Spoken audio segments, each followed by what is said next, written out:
Hello and welcome to Newswire with me, Ayza Omar. Pakistan's Prime Minister Imran Khan met with President Rouhani in Tehran on Sunday during his one-day official visit to Iran. Now, both leaders have emphasized the importance of peace in the region.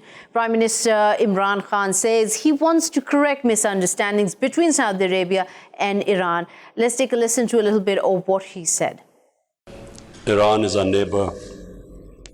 Ties with Iran go a long way back.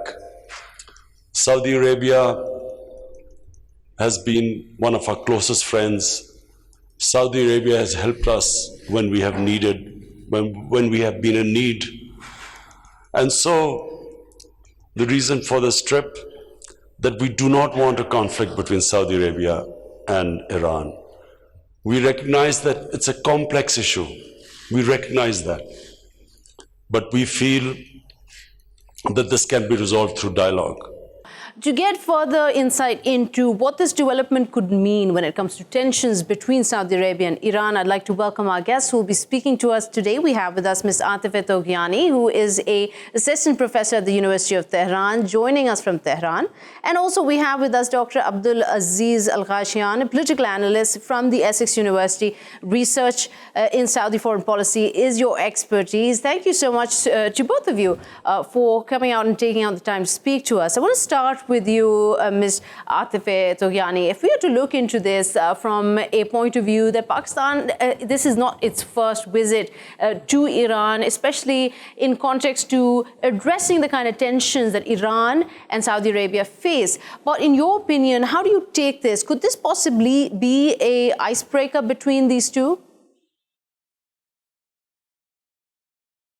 I think it's a difficult task for Prime Minister Imran Khan to accept to step in this procedure because of very diverse expectations of actors, including in Iran, United States, and also Saudi Arabia. In fact, we cannot neglect the role of United States and Iran, Saudi Arabia relations. I think Imran Khan is a very good person to mediate between Iran and Saudi Arabia because he has shown that he can balance his relations while he's got some loans from Saudi Arabia to heal the Pakistan economy. Simultaneously, he traveled to Iran and he went to Mashhad, which is a holy city of Iran, and is the holy shrine of eight Imam of Shia is located there. And I think that it was a very wise balancing procedure because he wanted to show his alliance with the Shia government of Iran. And it seems that he can balance his relations with both of his friends in the region. Right. So he has a kind of relationship with both countries, Prime Minister Khan, that is a positive, a friendly relationship, not just of a neighbor with Iran, but also of a ally with Saudi Arabia. So, Dr. Abdulaziz, if we were to look at this from also the perspective of the sidelines of the UNGA, where President Trump reached out to Prime Minister Khan, and this is where this first came up, that he wanted Prime Minister Khan to mediate between Saudi Arabia and Iran. In that perspective, if you were to look at it, why Prime Minister Khan be chosen for this task? And is he the only one who was reached out to? I don't think that the reaching out to Iran by the United States was taken seriously by Saudi Arabia. I remember viewing the tweets or reading the tweets of the Saudi foreign minister of foreign affairs, who negated this and then declined or argued against it, that there were no such attempts being made that will mediate between, or there have been any kind of communication that's been sent through third parties. So, although... well, Dr. Abdulaziz, wasn't it the French President Emmanuel Macron who also tried to broker a kind of a phone conversation with US President Donald Trump and President Rouhani from Iran? I mean, it was President Rouhani who backed out at the last minute. Yes, he backed out at the last minute because that I'm talking about something that between Saudi Arabia and Iran. I'm not that was my emphasis. Now, this is a different issue. This is an Iranian American situation, which third parties can be used to mediate. Now, this is a form of communication and some kind of discourse and dialogue between them. Now, between Iran and the United States. Now, what is very interesting is that this pulling out of the last minute by President Rouhani of Iran signaled to his audience domestically that there was this defiant kind of stance that, I will not bow down to the United States whenever it wants. So why? Because if they did meet, the conditions and the atmosphere of the negotiations would have been, or the context of the discussion would have been not friendly towards Iran. So I think what President Rouhani made was that this is the logic behind that pulling out. Now, my emphasis and why I was told to speak about here and what my aim of speaking here is to discuss the role of Imran Khan and this mediation between Iran and Saudi Arabia. I personally do not foresee this going very further, although I wish it did, because I think any ease of tensions will just lead to benefits to the region. But I don't see this happening. Ms. Atefah, a couple of points he highlighted here. First of all, I want to ask you this, that one point where he says that the U.S. and Iran tensions, they might not be so connected to what is right now unfolding between Saudi Arabia and Iran. I want to ask you if there is that sort of connection, because considering it was the September 14th attacks on oil installations in Saudi Arabia and eastern Saudi Arabia, that the U.S. also came out and said that Iran was behind this, even though the Houthis took responsibility. So do you see a connection in the larger picture of these tensions between these three countries? Of course, by the coming of King bin Salman to the crown, in fact, we have started to see some paradoxical behaviors from Saudi Arabia that are not connected. In fact, they are not reasonable connected. And I think that it is because of the tensions between Iran and the United States, very diverse and just come on and off relations between Iran and the United States, and also the JCPOA that happened between them. I think that we cannot neglect the United States' position in this tensions and conflict between Iran and Saudi Arabia. United States is so much beneficial in this conflict. United States is selling military to the regions. We can see the highest amount of military arsenal selling from the United States. Ms. Atefah, sorry, I'll have to interrupt you there, but we're running out of time. Dr. Abdulaziz, quickly, the issue between Saudi Arabia and Iran, of course, is a historical context. There are issues that have gone unresolved for far too long. Highlight for us a little bit, especially considering you're saying we need somebody with greater political mileage, with stronger tools and bargaining power to bring these two at a peaceful resolution. This is very interesting. The reason being is that after the 1979 revolution, there have been times where Saudi Arabia has tried to approach Iran. To say that they've always been in this state of enmity is not accurate. And I know nobody said that here, but just for the viewers' sake. Now, what has happened is that there have been times where deals have been made. The relations, especially under Khatami, between 1997 and 2005, the relations have been very steady between Saudi Arabia and Iran. But Iran has been severely, those pragmatists within Iran who also wish to extend their hand to Saudi Arabia and have a better relationship with the Arab world, have been undermined by the hawks within Iran, either the supreme leader or the people or the Revolutionary Guard Corps there. And then Saudi Arabia learned its lesson that Iran, unfortunately, this is the perception, that it understands this language of force. It understands the language of isolation. And any kind of rapprochement has to be met, or it will not be entertained unless there were some concrete evidence of stopping Iranian meddling in what it sees as interfering in Arab affairs. Now, especially this role in Yemen, where perhaps the Houthi rebels and if Iran is involved, Iran shouldn't be in the picture, period. This is the perception. Whether Iran, it's not a question for Iran or whether it plays a role in Yemen or not. This is a Yemeni situation. Okay. And that's the whole point. That's the logic that's underlining the entire relations, that there has been suspicion.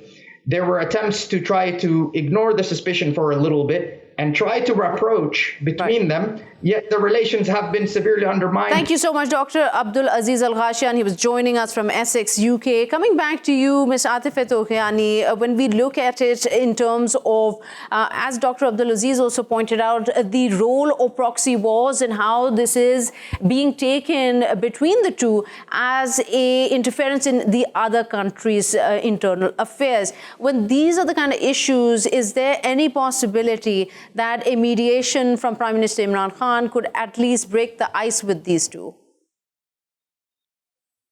At first, I want to point two issues. One is that I completely disagree with what Dr. AlGhashian said. He said that some people, some parties inside Iran are not supporting the resolution of conflict between Iran and Saudi Arabia, but I do not agree. I'm monitoring the media. In fact, all the parties inside Iran are very willing to resolve the tensions. And they are trying hard to, in fact, lowering the tension inside the media. The United States made this fear for justification of his presence in Persian Gulf. And he started to, as I said, he started to sell arsenals, military arsenals to Saudi Arabia and United Arab Emirates. After JCPOA, after peace resolution, he started to sell military arsenals. And it seems that the United States is getting some interest in having some interest in this conflict.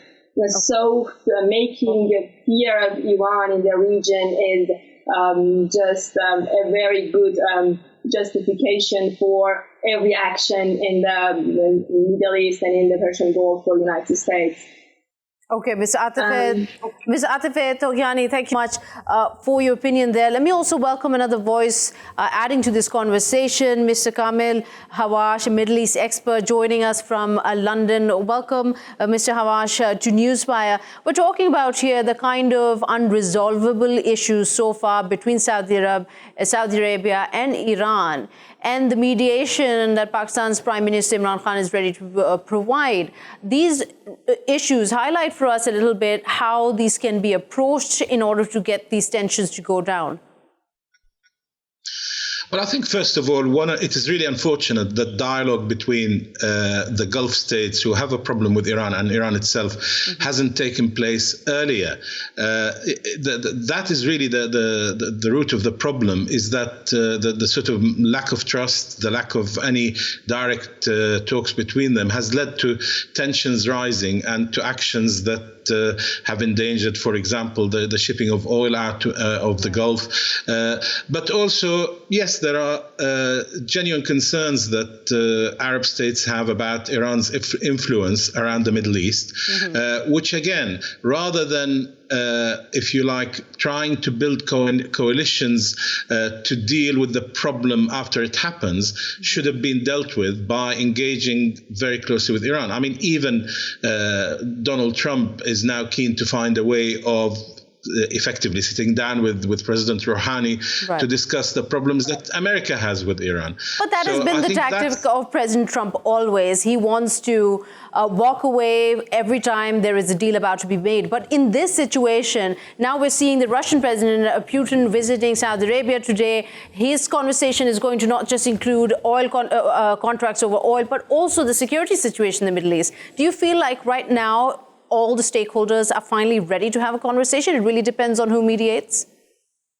I think that is the case because also the other dimension is Yemen, and I think everyone is tired, and of course lots of people have been victims in Yemen, which is terrible, but people are tired of this endless war in Yemen as well. So if you add these together, you find that and what's just happened in Syria, that there's a danger of things really escalating out of control.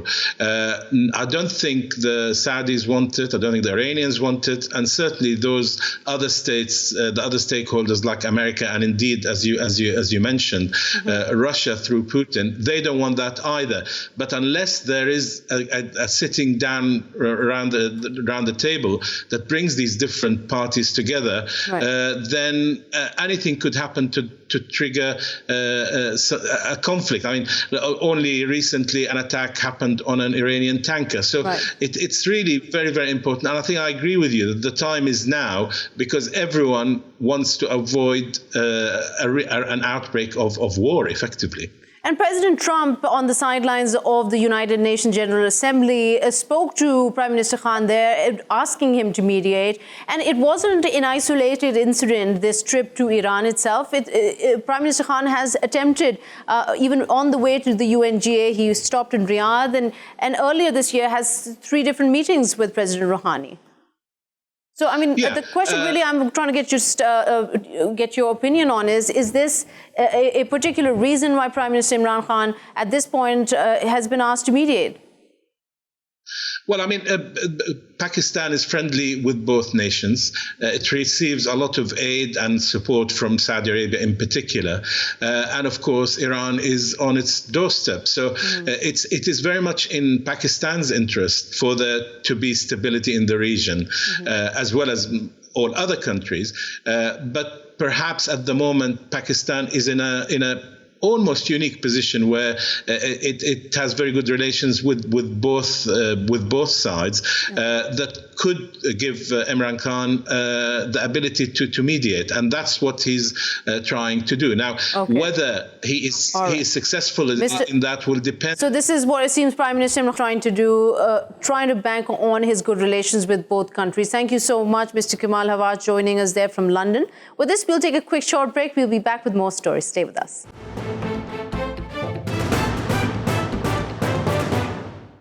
Welcome back to Newswire, and as promised, we will be bringing you today the update of what is happening in Indian-occupied Kashmir.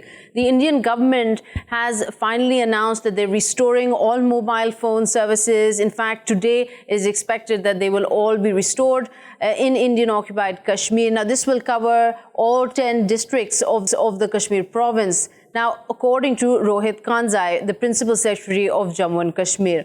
Also, we will be examining how this ongoing subjugation of a population and the consequent international pressure to bring it to a stop has been a convenient distraction for the government of India. To discuss this and more, we have a great panel of guests. But first, let me play out an individual from India who has been expressing these very sentiments about the kind of economy, the kind of problems Indians are facing, while Kashmir continues to be highlighted across the world spectrum. और कब तक झूठ बोला जाएगा, कब तक बालाकोट हो या कश्मीरी में 370 हो, उसको लेके देश की जनता को गुमराह करते रहेंगे। कभी ना कभी देश के अंदर जो कॉन्ट्रडिक्शंस हैं कि हमारे पास अपना पेट भरने के लिए जब पैसा नहीं है, अपना पार्ले जी का एक बिस्किट खरीदने के लिए आज लोगों के पास पैसा नहीं है, वहां पर 10,000 लोगों को नौकरी से निकाला जा रहा है। आज इतने सारे टेक्सटाइल 3 करोड़ से ज्यादा टेक्सटाइल मिल के अंदर लोग जो थे उनको आज बेरोजगार कर दिया गया। ये कॉन्ट्रडिक्शन तो समाज में है। कब तक आप 370 और कश्मीरियों के ऊपर हमला करके आप उनको चुप कराएंगे? और देश के अंदर जो सारी आवाम सवाल पूछती है, आप उसको अर्बन नक्सल करके जेल में बंद कर देते हैं। काले कानून में आप अमेंडमेंट्स कर रहे हैं, काले कानूनों को आप और ज्यादा अपने आप को पावर दे रहे हैं कि आप किसी को भी जेल में बंद कर देंगे टेररिस्ट बोल के। कब तक लेकिन आप करेंगे? आप सत्ता में रहने के लिए नरेंद्र मोदी और अमित शाह ये सब चीजें तो कर लेंगे, भारत के लोकतंत्र को बर्बाद कर देंगे, कॉन्स्टिट्यूशन को खत्म कर देंगे, लेकिन कब तक? क्योंकि ये बात तो हिस्ट्री कहता है, ये तो कि कभी ना कभी जनता तो सवाल पूछेगी, क्योंकि मूलभूत सवाल तो खत्म नहीं हो सकते। पार्ले जी का बिस्किट नहीं बिछ रहा, ये तो सच्चाई है। कब तक 370 पे आप उनको चुप कराएंगे? कभी ना कभी तो वो बाहर आएगा, और जब आएगा तो आप संभाल नहीं पाएंगे। जब कश्मीर के अंदर मिलिट्री से आप वहां पर वो उसको आजाद करेंगे, तो वो जो कश्मीरी आवाम का जो रुख होगा, आप उसको संभाल नहीं पाएंगे। So you heard that comments coming from an Indian talking about the kind of distraction the Indian government finds in pursuing this conversation, which has become international, on the subjugation of Kashmir, on the abrogation of Article 370. For this, let me first introduce our guests who are joining us. We have with us economist Mr. Akmal Hussain from Lahore, and also we have Mr. Shabir Hussain, senior journalist and analyst and editor of Kashmir Newsline, joining us from Mumbai. Welcome to both of you. Let me start with you about the very point of view that the Indian government is using the conversation about Kashmir, the abrogation of Article 370, to take away from what is actually happening economically within its borders. Dr. Akmal Hussain. Yes, what is clear from the evidence is that there's been a sharp reduction in the GDP growth rate during precisely the period that Prime Minister Modi was taking credit for. Mm-hmm. That is the year 2011 to 2017. They had claimed that their growth rates were 7% annually, whereas a more recent study at Harvard International Institute by Dr. Arvind Subramaniam shows that in fact it's not 7% but 4.5%. Now, if this 4.5% figure is correct, then it's clear that there's been almost a halving of the growth rate compared to earlier years. Mm-hmm. And whatever the growth rates are, it's been a kind of jobless growth, in the sense that the employment generated, even when growth rates were high, was very low. And now with growth rates being as low as 4.5%, you can expect large-scale unemployment in India. Right. Already that is existing, because wasn't it the Modi's government in its last tenure that they also hid this information that unemployment was at its 45-year high? Yeah, no, that's actually not true, as you've also heard from the lady who you just talked to. Mm-hmm. You see, India's large-scale manufacturing sector has suffered as a result of the sharp decline in aggregate demand. The textile industry has gone down, causing massive unemployment. The automobile sector has gone down, causing massive unemployment. And the simple statistic that, there's been a growth rate of only 4.5%, right, down from about 9% in the earlier decades, suggests that there would in fact be a very high unemployment in India. And if the government is saying they've increased employment, they're just fudging the figures. Right. Now, the other point that's clear to understand is that having performed badly on the economic front, they need some distraction at the political level to keep the sentiment in its favor, the popular sentiment in its favor. Mm-hmm. And Kashmir has been the means through which they are trying to prop themselves up politically. Right. First by annexing Kashmir, and then holding out promises that they are going to capture Azad Kashmir as well, God forbid. Mm-hmm. Now, these are the tactics of a fascist person who relies on jingoism and a kind of nationalist sentiment, together with territorial ambitions, to take away popular attention from the actual economic performance on the ground. Right. Okay, so Dr. Akmal Hussain, stay with us. Let me bring you this conversation, Mr. Shabir. If we're talking about, you're sitting in Mumbai right now, the financial hub of the country. In your opinion, the voice you heard of this Indian lady who talked about how long would the Indian government would try to trick the locals into believing that the economy was doing great, that the more pressing issue was Kashmir. Do you feel like, first of all, the members of Mr. Modi's own economic team have finally agreed on one thing, that is India is facing right now one of its worst economic recessions? And if they've agreed on that, do you think they are finally agreeing on how bad it is? Thank you, Ayza. Yes, I heard this lady a couple of days back. This video was doing rounds on the internet, and she has beautifully enunciated everything that's ailing India at the moment, And I don't think this kind of but impression Mr. Shabir, is her sentiment something you hear often on the streets of Mumbai? We'll come back to you, Dr. Sen. Just talking quickly about you mentioned also during Modi's tenure, there have been certain moves that he made trying to boost the economy, but it seems that they backfired. Could you highlight for us what these moves were? Well, you see, the structural constraint to sustain economic growth in India broadly was threefold. One was that they had very poor infrastructure, and that was what led to an overheating of the economy at the 7, 8, 9% growth rates of earlier years. The second constraint was that the bureaucracy was still very rigid and anti-business in its attitude, as all bureaucracies are. And the promised bureaucratic reforms of professionalizing the Indian bureaucracy and of simplifying procedures for getting approval for setting up various enterprises, those reforms within the bureaucracy were not undertaken or were not undertaken rapidly enough. So those two constraints, the infrastructure constraint and the bureaucracy constraint continued to remain. The third structural constraint was with respect to trained person power in India to support private sector investment. They could not revamp their educational system so as to produce high quality educated manpower. They have a few high quality world class universities like the JNU and others, but many of the other industries, universities have gone into a decline, like Nalanda University was emerging as a world class university, and they've knocked it down by throwing out the old brilliant chancellor who was the foreign minister of I think some Southeast Asian country, and earlier on Professor Amartya Sen had to leave also. So it's not just the education sector, but also about what the finance minister Nirmala Sitharaman, she just presented her first budget, but she was forced to roll back some of the tax proposals. Why was that? Well, you see, the point about taxes is that beyond a certain point, they act as a disincentive to private sector investment. And rolling back tax proposals was a response to that recognition that private sector investment was going down. But the point is the reason why private sector investment, both domestic and foreign, has been going down is not so much because of high taxes as much as the fact that there are certain structural constraints to implementing investment projects, like getting permissions, which is in the bureaucratic domain, like infrastructure, high transport costs, and thirdly, as I mentioned, trained person power.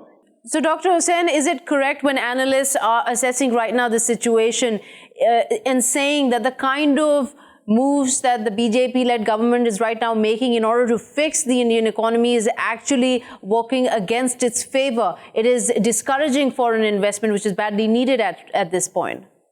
Many ways, and you see, the thing is that earlier on, his rather ill-thought-out policy of demonetization was another very important factor in the sharp slowdown in GDP growth rate. If you take away 15% of the total currency from people's hands, it's obviously going to slow down growth. And this growth had adversely impacted the relatively poor more than the rich, because the poor lost few of whatever little savings they had. Right. So you see, the thing is that this slowdown in the growth rate, it has been accompanied by growing unemployment and growing inequality. Which are undermining the very social and economic fabric of India. And therefore, Mr. Modi needed some kind of distraction to prop himself up politically under these circumstances. But Dr. Akmal Hussain, let me ask you then, you mentioned that this is now bringing a slowdown and he needed a kind of distraction. But the question really is the kind of international attention Prime Minister Modi is gathering over the issue of Indian-occupied Kashmir. How far can he take it? How do you see this unfolding in the near future? Well, I think it appears really that the ball is in the court of the people of Kashmir. The international community is short of cautioning Mr. Modi and getting him to pull back on the worst aspects of this oppression, like blacking out internet and other channels. Apart from that, the pressure from the international community has not been mounted yet to roll back on the annexation itself.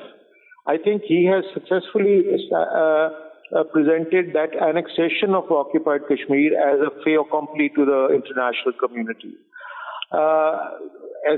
So really speaking, the ball is in the court of the Kashmiris. If after the partial lifting of curfew, there's a mass uprising in Kashmir, as a lot of people expect, then that will be big trouble for Mr. Modi. And it's then that the international community will, if there is a bloodbath, as our own Prime Minister has predicted, then I think the international community will be obliged to put more pressure on Modi to do something more practical to relieve the Kashmiris of their oppression. And also the much sort of celebrated and touted relationship between US President Donald Trump and Indian Prime Minister Narendra Modi, especially after the Houston rally when he comes back. There is absolutely no trade deal even between the two. So right now, is he in a position that can be pressurized by the international community in terms of even economic sanctions, if nothing else?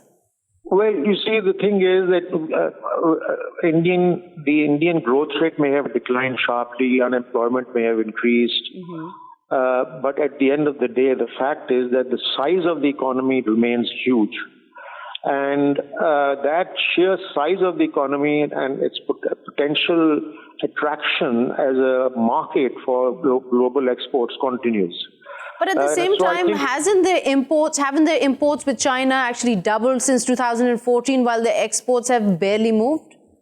Yeah, well, this is the point. The thing is that the imports from China are a reflection of the fact that domestic demand in earlier years was growing rapidly and domestic industry was not fulfilling that demand.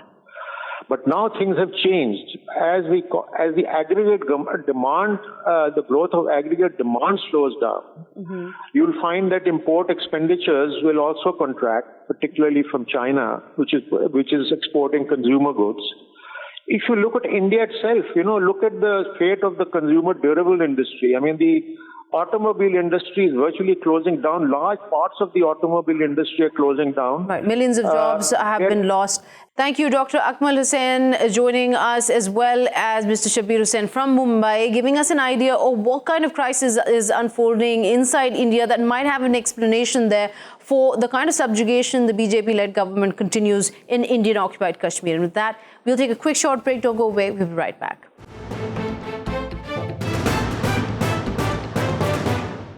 Welcome back. You're watching Newswire with me, Ayza Omar. Now we're going to bring you an update of what is unfolding in the northeastern side of Syria. France's President Emmanuel Macron and Germany's Chancellor Angela Merkel at a joint news conference, they've come out and said that the Turkish offensive, over which both countries have decided to suspend arms exports to Ankara, risks creating an unbearable humanitarian situation. Now, Turkey's President Mr. Erdogan has also responded to these threats of sanctions. He responded to the threats of these arms embargoes by Western powers. He said that they will not stop Turkey's military offensive against the Kurdish forces in Syria. Meanwhile, just yesterday, the Kurds have announced a deal with Damascus on Syria troop deployment near the Turkish border. More updates we will be getting from journalist Mr. Furkan Yagmur in Urfa, in a town, border town in Turkey. Welcome to Newswire once again. Just give us an idea of what latest information you have, not only in terms of the deal, Mr. Yagmur, that the Kurds have signed with the Syrian troops, but also how now the Western forces are reacting to this. Well, Ayza, let me start off by summing up how the operation is going so far. So far, the Turkish Armed Forces and the SNA Syrian National Army, formerly known as the FSA, have taken control of two major strongholds of the YPG terror group. These are Rasul Ain city and Tel Abyad city.